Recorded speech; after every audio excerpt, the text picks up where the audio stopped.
खास मुलाकात। और खास मुलाकात में अंबेडकरनामा में एक बार फिर चंद्रभान प्रसाद हैं, जाने माने चिंतक हैं, एक्टिविस्ट हैं, लेखक हैं, आप सब परिचित हैं।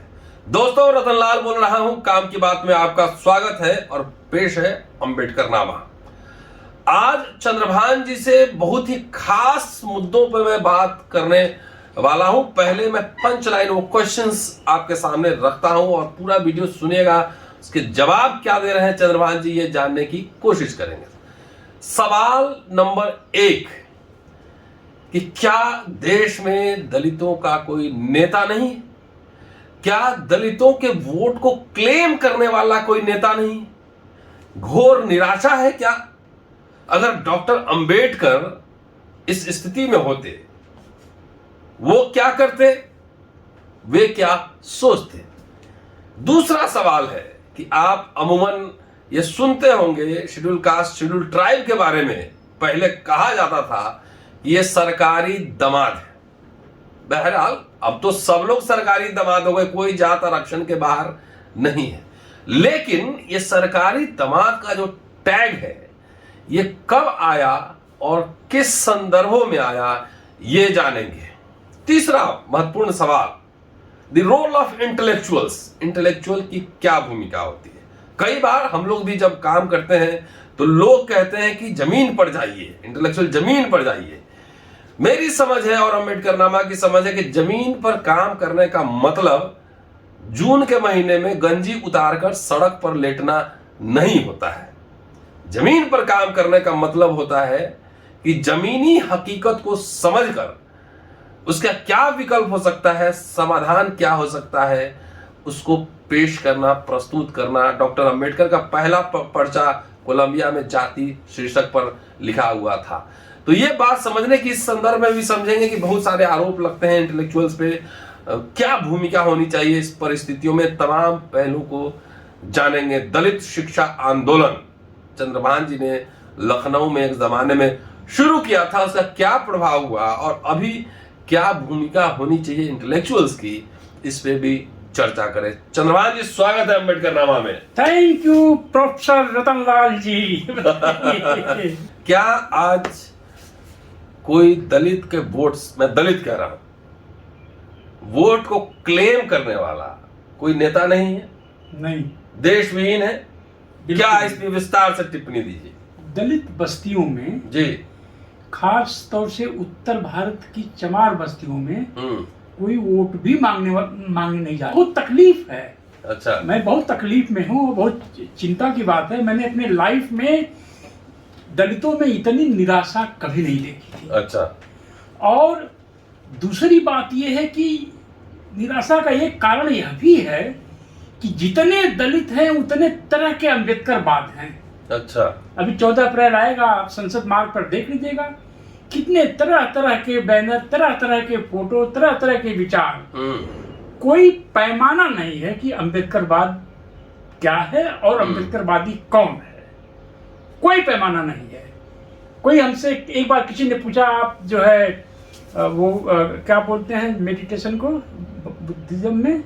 मेडिटेशन ही बोलिए, लोग समझ लेते हैं। हाँ, ध्यान। हाँ, आप नहीं, कुछ और बोलते हैं उसका, एक है कुछ बुद्धिज्म में कुछ करते हैं। तो नहीं जी, तो फिर कैसे अम्बेडकरवादी है? हाँ, मैं किसी से पूछ देता हूँ कि आपका सूट नहीं है और गर्मी का ठंडक का समय है, आपको 2 लाख तनख्वाह मिलती है, सूट क्यों नहीं बनवाया? अरे ये सब हाई फाई रहने की क्या जरूरत है?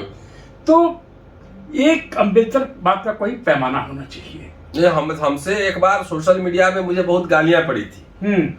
और सोशल मीडिया पे हमारे लोग सर्टिफिकेट बांटने का एक संप्रदाय है। हर बात पे तो प्रसाद क्यों लिखे, आप अम्बेडकरवादी नहीं है। आप ये खाना क्यों खाए, अम्बेडकरवादी नहीं है। तो हमने पूछा था कि भाई अम्बेडकरवाद है क्या? तक कई सज्जन ने कहा कि अम्बेडकरवाद जो है 22 प्रतिज्ञा है। हाँ। कोई बोलते हैं 22 प्रतिज्ञाएं आप फॉलो करते हैं? हाँ, तो मैं नहीं करता। तब आप कभी झूठ बोलते हो क्या? तो चुप हो जाते हैं। तो ये कोई कहता है मैं तो 7 समुंदर पार अम्बेडकरवाद ले जाऊंगा। अच्छा, एक बार हमारे यहाँ एक टीचर आए थे, उन्होंने कहा कि मैंने कहा करते क्या हैं चाय वाय पीने के बाद? तो बोले मैं अंबेडकर सेवक हूँ। अच्छा, सेवक हैं। मैंने कहा ये कौन सी पोस्ट है? बोले कि पोस्ट नहीं, मेरा जीवन बाबा साहब के प्रति कमिटेड है। फिर मैंने उनकी सैंडल की तरफ देखा, उसे खरीदने के बाद कभी पॉलिश नहीं हुआ होगा। अच्छा। तो प्रोफेसर रतन लाल, अमेरिका में 60s में ब्लैक लोगों के बीच बहुत निराशा थी, और उसमें एक स्लोगन ने पूरे ब्लैक समाज को जगा दिया, ब्लैक इज ब्यूटीफुल।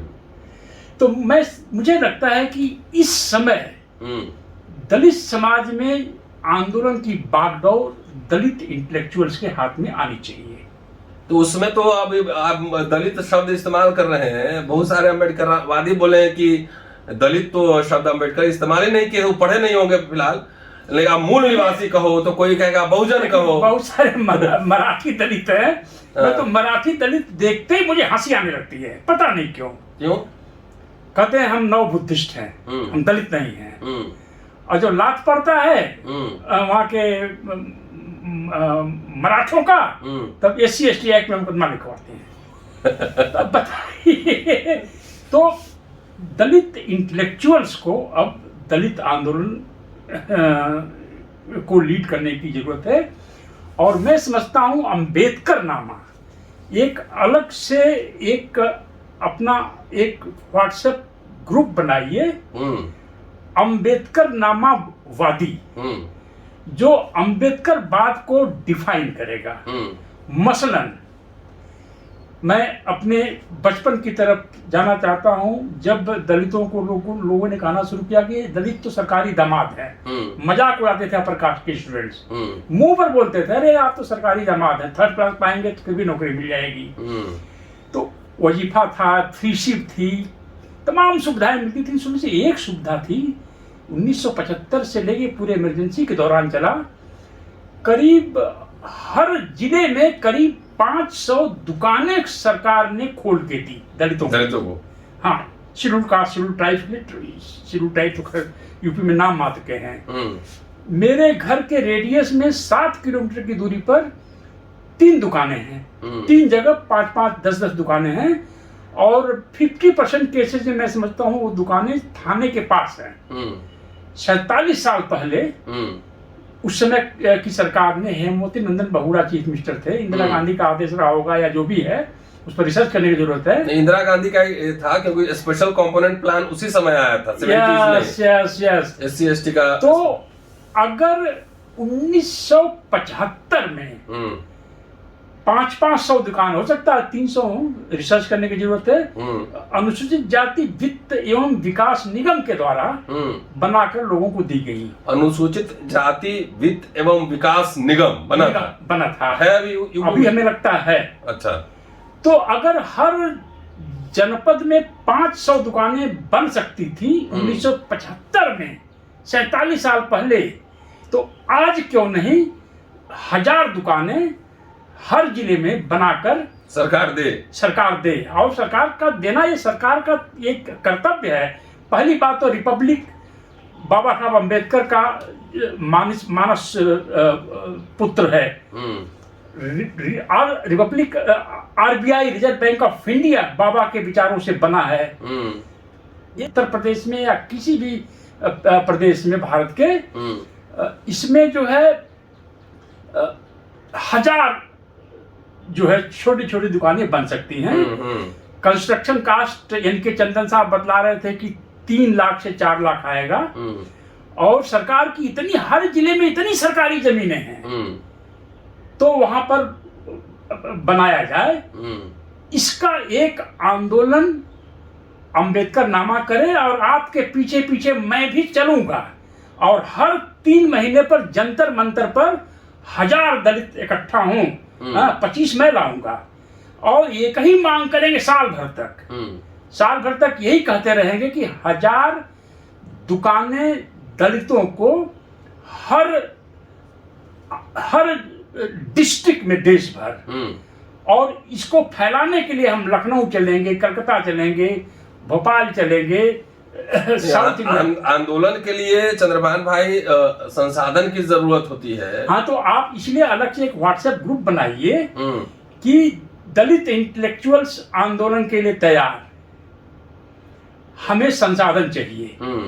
तो और जो रिटायर्ड दलित हैं, स्कूल टीचर, डिग्री कॉलेज के टीचर, इंटरमीडिएट कॉलेज के टीचर, यूनिवर्सिटी टीचर, 1000 लोग हम लोग जब बैठेंगे यहाँ जंतर मंतर पर, जहाँ पर वो ठग सब बैठ करके अन्ना हजारे की लीडरशिप में 500 लोग को मीडिया ने 50,000 दिखाया और सरकार ही चेंज कर दिया उन्होंने, और ये बीजेपी को देश के सर पर लाद दिया।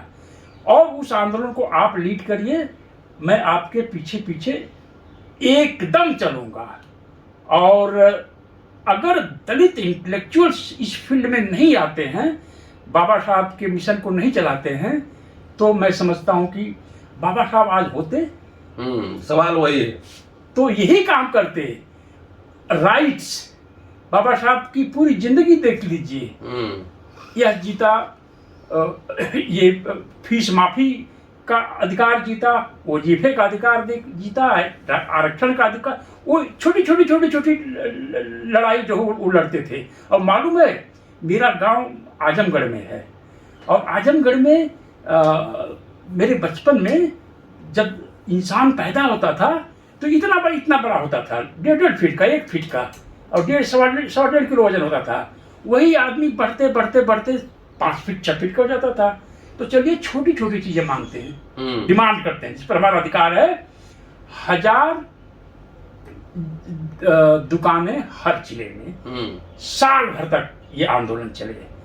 हर तीसरे महीने हम जंतर मंतर पर बैठे और ये डिमांड करते रहे, ताकि कल कोई बड़ी सी बाबा साहब की स्टैचू लगा दिया तो बड़ा अम्बेडकरवादी हो गया, कल केजरीवाल और बड़ी सी लगा देंगे, पंजाब में सब फोटो हटा दो भगत सिंह और बाबा साहब। पहले जो है दिल्ली में ही मांग हो, पहले वो तो बाबा साहब भगत सिंह का फोटो लगाए हैं उधर। हाँ, तो क्योंकि उनको मालूम है दलित इसी से खुश हो जाएगा। 1000 दुकानें पंजाब में हर जिले में दलितों को दें, इसके बजाय वो सारे लोगों का फोटो हटा के दलित बाबा साहब का फोटो लगा दें, क्योंकि उनको लगता है कि दलित इसी में खुश हो जाएगा। तो बाबा साहब आज होते तो यही करते कि एक अधिकार, हर जिले में 1000 दलित दुकानों का मतलब है उत्तर प्रदेश में 75,000 दलितों को काम मिलेगा बिजनेस करने का। उसमें से 50% ट्यूशन सेंटर रहे, या 25% जो भी है, 25% दलित महिलाओं को दिया जाए। लेकिन 25 करोड़ रुपए में अगर 5,000 दुकानें बन जाती हैं तो ये कुछ भी पैसा नहीं है, कुछ भी नहीं है। दोस्तों, पूरा वीडियो सुनते रहेगा, बहुत गंभीर बात चंद्रभान जी कह रहे हैं। और आंदोलन चलाने के लिए संसाधन की जरूरत होती है। जो साथी इसमें दिलचस्पी है, अपना कमेंट में अपना नंबर लिखते चलिएगा। लेकिन चंद्रभान भाई, हम लोग बात कर रहे हैं लगातार शिक्षा पे, वजीफा पे, स्कॉलरशिप मिले, यूनिवर्सिटी बेहतर हो, दुकान खुले, लोग विदेश पढ़ने जाए, अम्बेडकर नामा भेजा भी है बच्चों को वहां। लेकिन हमारे बहुत सारे लोग, खास तौर से जो आप बात कर रहे हैं इंटेलेक्चुअल और जो पढ़े लिखे लोग, तो वो तो हुक्मरान बनने में लगे हुए हैं। तो ये दुकान की लड़ाई को कैसे चलेगा? देखिए, मैं कभी भी मैंने न कभी लिखा है और न कभी मैंने कहा है, आपके सामने पहली बार मैं कह रहा हूँ जी। मैं हुक्मरान नहीं बना। मंडल कमीशन के तुरंत बाद मुझे खतरे लगने लगे कि आरक्षण से आम सहमति अब खत्म होने वाली है, तो दलितों के लिए कुछ किया जाए। तो जेएनयू से 15 लोगों की हमने एक टीम बनाया, एक मैनिफेस्टो बनाया। बाबू रामधन राम ने एक 12 सीटर गाड़ी दिया, कुछ पैसे दिए। पूरे उत्तर प्रदेश के छात्रावासों का हम लोगों ने भ्रमण किया। क्योंकि वो national commission for schedule caste के चेयरमैन थे, तो कलेक्टर सब सुविधाएं प्रदान कराते थे। फिर वहां से 21 दिन के घूमने के बाद मेरा दिल ही एकदम समझिए कि भूचाल सा मेरे शरीर में आ गया कि जिस तरह के बाथरूम यहाँ पर हॉस्टल्स में हैं, वो पता है, हाँ। जब तक पेट आपका खराब ना हो तो इस्तेमाल नहीं कर सकते। पानी निकासी की कोई व्यवस्था नहीं है, मुंह पर रुमाल रख के जाना पड़ता है। और एक हॉल में 10-10 दलित बच्चे पढ़ रहे हैं, उनका स्टोव वहाँ चल रहा है, इनका स्टोव वहाँ चल रहा है। ट्यूशन जा करके करते थे तो कुछ पैसे आते थे। तो मुझे चाइना के विज्ञान पर मेरी पीएचडी चल रही थी, मुझे यूजीसी की फेलोशिप चल रही थी, मिली थी, JRF। हाँ, उस समय 1991 में 1800 रुपए का बहुत महत्व था, 1800 रुपए मिलते थे। मैंने कहा मैं छोड़ता हूँ सब कुछ और चला गया यूपी। यूनिवर्सिटी से सामान लेके मैंने किसी को दे दिया, रजाई दिया, मेस में काम करने वाले को, किसी को ये दिया वो दिया। अब मेरा लाइफ जो है यहाँ पर कुछ करना है। पीएचडी भी नहीं कर पाए, छोड़ दिया हमने पीएचडी। हमने कहा क्या करेंगे अब चाइना की साइंस पर पीएचडी, जब हमारे समाज के लोग इस जानवरों एनिमल्स की तरह से हॉस्टल में रह रहे हैं, अगर हम इसको नहीं ठीक कर सकते हैं तो क्या कर सकते हैं। फिर रात दिन हम लोगों ने उत्तर प्रदेश के छात्रों हॉस्टल्स में हम लोग घूमते रहे, मोटिवेट करते रहे। 20 फरवरी 1992 को कुछ लोग कहते हैं 20,000, कुछ लोग कहते हैं 10,000, कुछ लोग कहते हैं 15,000। मुझे तो आज के जो दलित नौजवान जो बड़े नारे लगाते हैं और सब चीजें करते हैं, वो सोचते हैं कि वो यही बहुत बड़ा क्रांति है। हम लोगों ने कल्याण सिंह को कहा कि 20 फरवरी को उत्तर प्रदेश की असेंबली को हम घेर लेंगे। अब जितने कुछ लोग कहते हैं 10,000, कुछ लोग कहते हैं 15,000, कुछ लोग कहते हैं 20,000। 21 फरवरी 1992 का अखबार लखनऊ की यूनिवर्सिटी से निकाल के लोग देख सकते हैं कि लोग क्या क्या कह रहे थे। दारुल सफा जो 2 है बिल्डिंग जहां एमएलए रखते हैं, उसमें 5 बजे ताला लगा दिया गया, बड़ी बड़ी सीकड़ का ताला, एकदम बंद। आकाशवाणी पर, दूरदर्शन पर, चीफ मिनिस्टर आवास पर एक साथ धावा बोला हमारे साथियों ने, और दोपहर तक एकदम कंफ्यूजन, लखनऊ में सब बंद, एमएलए त्राह कर रहे हैं अंदर। तो सरकार ने पूरी योजना के साथ हम लोगों पर हमले किए और उसने एसएसपी ने कहा कि चंद्रभान प्रसाद इसमें से कौन है। मैंने कहा आई एम चंद्रभान प्रसाद। वो आया और मेरे सर पर यहाँ पर इतना, जितनी ताकत थी उससे उसने जो है डंडा मारा, ये तुरंत निकल आया। गुरमा बोलते हैं हमारे यहाँ। तो मैंने कहा एसपी, मैं भी पहलवान का बेटा हूं, और उसका मैंने डंडा रूल होता है छीन लिया। और शाहजहांपुर लखीमपुर के साथी सांप लगे गए थे, नॉन पॉइजनस, 2 सांप उसके ऊपर फेंका और वो एसपी बड़ी तेजी से भागा, पीएससी वाले भागे, सब भागे, और दलितों में उत्साह इतना बढ़ गया, इतनी ताकतवर हमारे साथी हो गए। फिर उसने कहा पकड़ो चंद्रभान को, इसको हाथ पैर तोड़ के इसको लाओ। तो एक डिप्टी एसपी था, वो दलित थे, बाद में मुझे मालूम हुआ। मुझे तुरंत अपने साथ लेके भागा और आगे जाके दारुसभा के आगे रिक्शे पर बिठाया और लेकर के जो हजरतगंज में हॉस्पिटल है वहाँ फर्स्ट एड दिया। मैं कुछ समय के लिए बेहोश भी हो गया था शायद, या मेरा होश कम हो गया था। फिर मैंने कहा कि हमारे साथी कहाँ हैं, तो बोले सबको पुलिस ले जा रही है जेल में। मैंने कहा मैं भी उनके साथ जाऊँगा। बच जाइए, आप बहुत खतरे में हैं। मैंने कहा अरे नहीं, क्या है, जान ही मार लेंगे ना, और क्या करेंगे। फिर जो है मैं भी साथ गया, तो लखनऊ जेल भर गया, तो बाकी साथों को 1 बजे रात को उन्नाव जेल ले गया, रायबरेली जेल ले गए, और मैं 57 दिन तक जेल में रहा। और दलित नौजवान रोज हजरतगंज में मुख्यमंत्री के आवास के आसपास नींद भगाओ आंदोलन चलाते थे, नगाड़े बजाते थे, रात भर 10-10 टीमें नगाड़े बजाती थी। परेशान हो गया कल्याण सिंह, और 57 दिन बाद मुझे जेल से छोड़ा, और चीफ मिनिस्टर के ऑफिस में एग्रीमेंट हुआ, राजनाथ सिंह शिक्षा मंत्री थे, कि हम 1500 SC/ST की पोस्ट एडेड कॉलेजेस में निकाल रहे हैं, नियम बना के। जिस दिन आपको विज्ञापन निकल जाए तो उस दिन जो है आप आंदोलन वापस करिए। तो जब विज्ञापन निकल गया तो हम लोगों ने एग्रीमेंट साइन किया, और जो है आज हजारों हजार दलित हैं इंटर कॉलेज हाई स्कूल में टीचर्स। यह बगैर हुक्मरान बने अगर हो सकता है, मैं लाइफ में हमेशा संतुष्ट रहूंगा कि मैंने एक छोटा सा अधिकार अपने जीवन में जीता है अपने लोगों के लिए, और इसके बाद मैं यूनिवर्सिटी वापस नहीं आया। तो अगर यह संभव है तो 1000 दलित दुकानें देश के हर जिले में लड़कर जीती जाएं, और हम कह दें, लोगों से कहना शुरू करें अम्बेडकर नामा के माध्यम से, जो इस मांग के साथ नहीं है वो अम्बेडकरवादी नहीं है। और जो नेता हैं जो दलितों में घूमते हैं, उनसे दलित पूछे आपका इस डिमांड पर क्या स्टैंड है, इसके लिए आप क्या कर रहे हैं। और ये जो यहाँ पर ये जो अंबेडकर नामा का जो मंच लगेगा दिल्ली में, उस पर तमाम पार्टियों के नेताओं को बुलाएंगे और बोलेंगे हमारी एक ही डिमांड है, इस पर आपका क्या स्टैंड है। तो इसका अनुभव हम लोग, मैं तो नहीं नक्सल डेज के बारे में नहीं जाना चाहता, अलग डिबेट। 6 राउंड की लोडेड पिस्टल मेरे जेब में हमेशा रहती थी, 10-10 किलोमीटर तक हम दौड़ते थे। तो वो थोड़ा बहुत तो बचा है। तो आप जब चलेंगे, आप जितना स्पीड से चलेंगे, आपके पीछे पीछे मैं चलूंगा और अम्बेडकरवाद को हम डिफाइन करते हैं।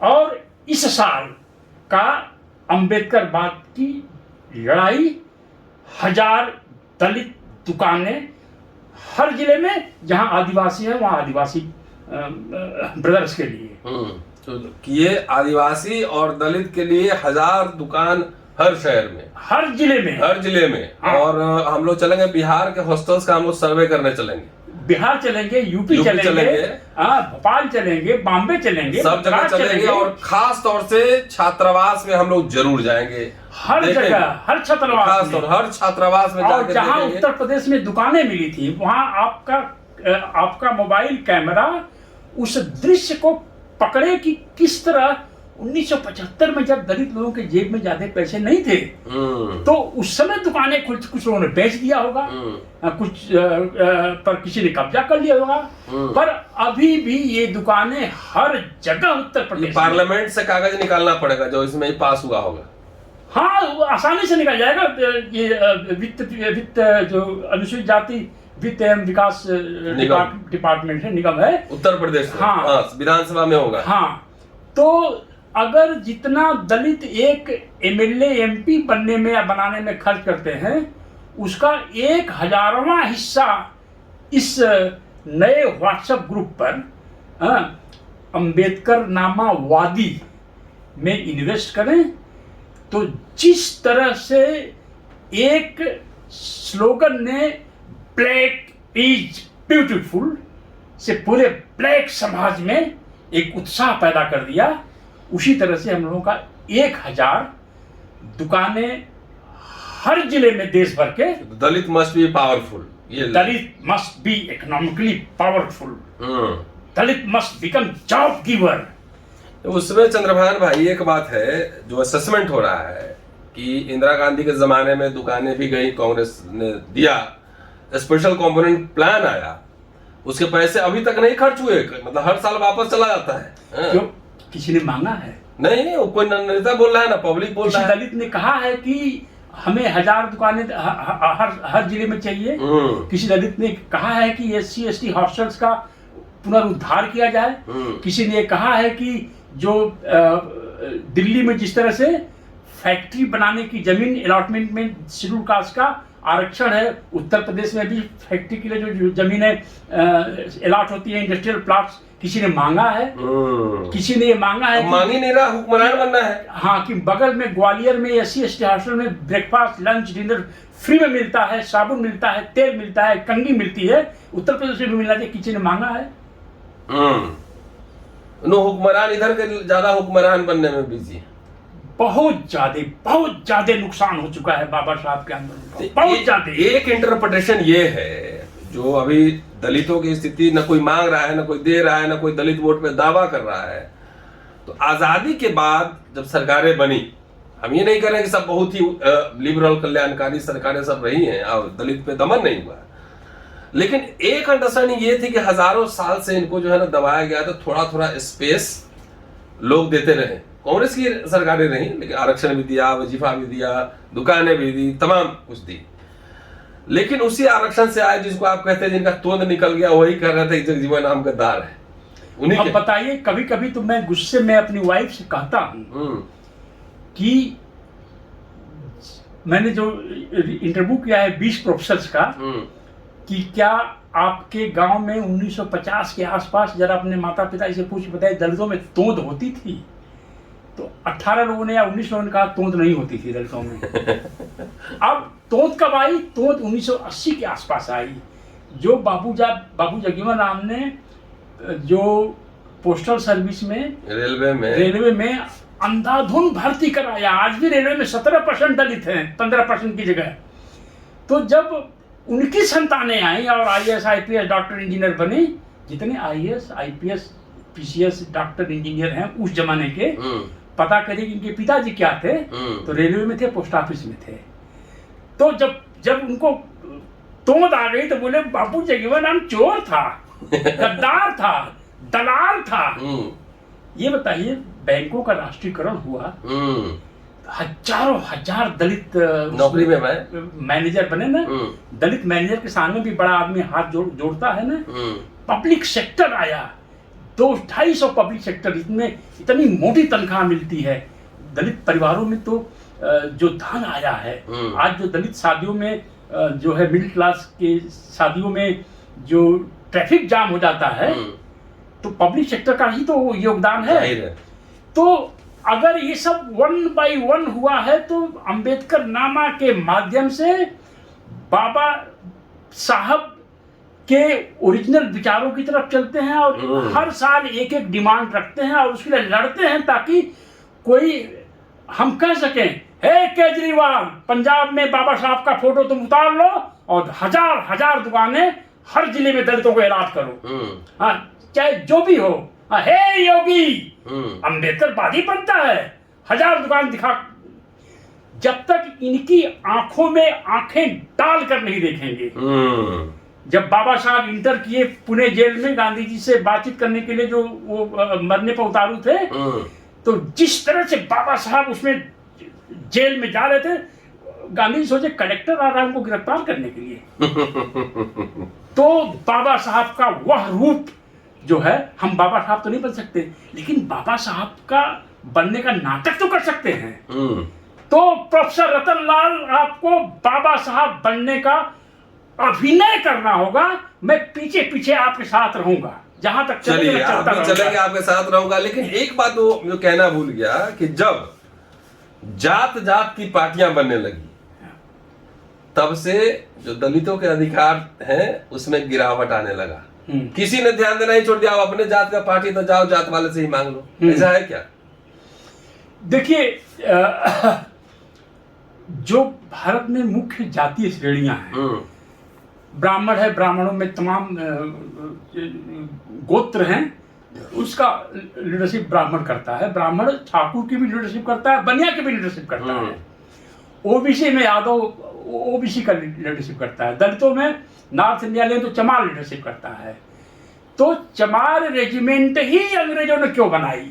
क्यों नहीं पासी या खट्टी या वाल्मीकि रेजिमेंट बनाई? तो बाकी जातियों का छोड़िए, चमार ही अगर खड़ा हो जाए तो चमार एक हिमालय पर्वत है जिसको क्रॉस करना उतना आसान नहीं है।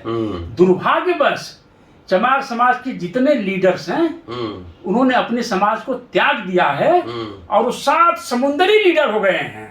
वो बहुजन हो गए हैं और वो अमेरिका पर भी कब्जा करेंगे, रूस पर भी कब्जा करेंगे और अशोक की तरह से सारी मतलब साउथ इंडिया को, साउथ एशिया को वो कब्जे में लेंगे। वो चमार समाज इसमें बिजी हो गया। यहाँ कुछ नहीं करना। हाँ, यहाँ आप चलिए पीछे, आपके पीछे पीछे मैं आता हूँ, मेरा परिवार आएगा, मेरे दोस्त दिल्ली के आएंगे और हम दिखाएंगे जंतर मंतर पर। चलिए दोस्तों, अम्बेडकरनामा की मुहिम शुरू करने की अपील कर रहे हैं चंद्रभान भाई। जो साथी इनके प्रपोजल से जो सहमत है, अपना कमेंट लिखिए, अपना कॉन्टैक्ट नंबर ईमेल कमेंट में डालिए। एक कोशिश तो हम लोग जरूर कर सकते हैं, छात्रावास का दौरा पूरे उत्तर प्रदेश, बिहार, जहां तक संभव हो, उसके लिए संसाधन की जरूरत थी। जो साथी इस आंदोलन में शामिल होना चाहते हैं, अपना कमेंट और मोबाइल नंबर जरूर भेजें। और जो रिटायर्ड लोग हैं, फंड क्रिएट करें। नहीं, जो रिटायर्ड लोग हैं उनका इस समाज में कोई रोल नहीं रह गया है वोट देने के अलावा। अब कोई वोट उनसे मांग भी नहीं रहा है। तो जंतर मंतर पर जब बैठे तो जो रिटायर्ड दलित हैं, सूट वूट पहन के आए। सूट बूट पहन के वो भी आए और वो बोले हम भी इस लड़ाई में शामिल हैं, अदरवाइज इस जीवन का कोई उद्देश्य बचा नहीं है। सही कह रहे हैं। इंटेलेक्चुअल्स के रोल पे भी चंद्रभान भाई ने कहा कि इंटेलेक्चुअल्स का रोल बहुत इंपॉर्टेंट होता है। एक लड़ाई लड़के इन्होंने हजारों लोगों को उत्तर प्रदेश में नौकरी दिलवाई। रोस्टर की लड़ाई, आपके बच्चे भी प्रोफेसर बनेंगे, संभावना है। आरक्षण सब लोगों का भला नहीं कर सकता है, लेकिन वो संभावना है कि आपका भी भला हो सकता है। रोस्टर की लड़ाई तमाम ये जो मसले थे ये इंटेलेक्चुअल्स ने ही किए हैं, और इसलिए जमीन पे काम करने का मतलब होता है जो जमीनी समस्या है उसको समझना, उसकी बारीकियों को समझना और उसका सॉल्यूशन ढूंढना। Keep watching and sharing Ambedkarnama. आपसे जल्दी मुलाकात करता हूं अगले एपिसोड में। शुक्रिया sir, thank you. Thank you इस नई शुरुआत, इस नई सुबह के लिए professor Ratan Lal. Thank you sir, जय भीम।